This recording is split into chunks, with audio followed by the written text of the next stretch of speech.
So tonight's mission is to loosen these two off, and I'll replace this with a thinner piece of timber. I'll replace that and that with thinner pieces of timber as well, and see where that gets us. I may replace the neck section as well. But we'll see, just to decrease the weight. Anyway, I will do that and keep posted. Specified. If you look over at each part of the robot, I've been, as huckery as it looks, it might be something handy for someone who's dealing with a whole lot of parts or something.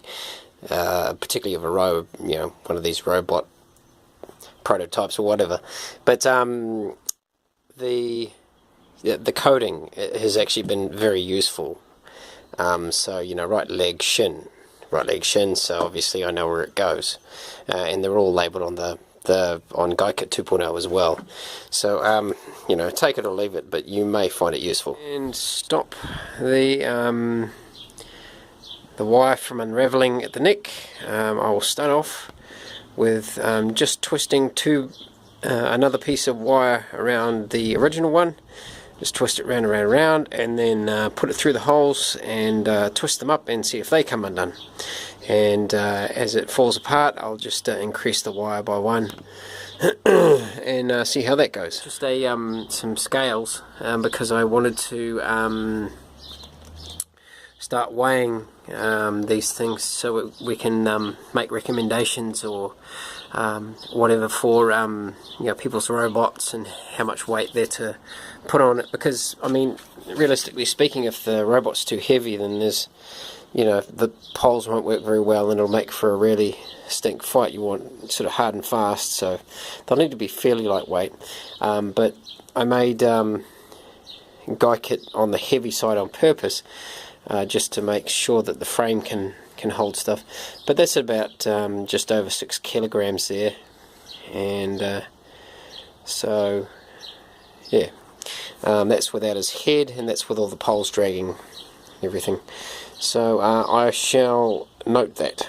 Right. So we've reattached Guykit's head to his body, and he's got a little bit of life in him. I'm actually wearing the helmet of war, the pink helmet of war in all its glory, if you can see me there. So just some points. The arms, I think I'm probably going to have to put a bar across here in order to rest the poles for the hands on. Because at the moment the as you can see, got a fairly chunky bit of wood on the end there. That's quite heavy. The other thing is that they're pretty good. The movement of the arms is pretty good, except they do, that's not bad. That's not bad there. To be able to pick up the arm and then punch. That's pretty good. But you could get some better run, I think, out of the arms if they were not hooking into each other so much. But that's still quite good. That's a fairly good range of movement.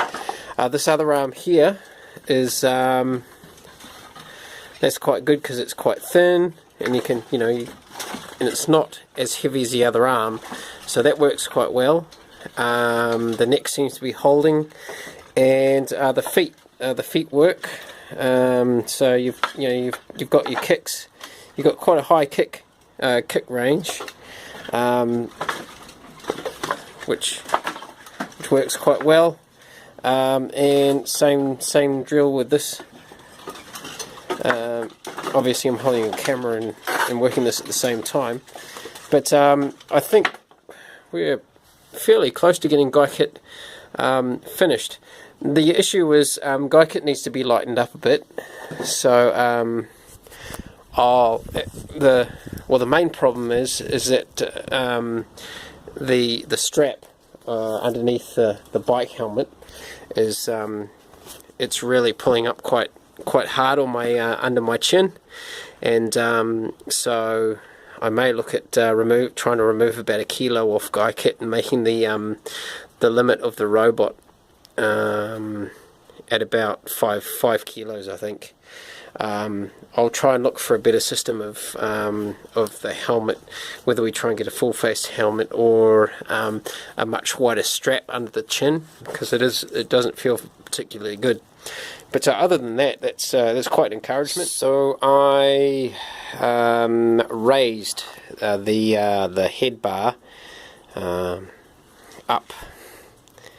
You can see it just between here and there, and that's made it quite a bit more ideal as the robot comes out. He's coming out more on the flat. The other thing what I might do is get some milk bottles and counterweight the back of the helmet, so as he comes out and gets heavier, he won't pull so much on here. But I think the key is lightening him up. He's too heavy, so I may get him a hole saw and just plunge a whole lot of holes in his body, and we'll see what I can do. Anyway, that's pretty much it for now.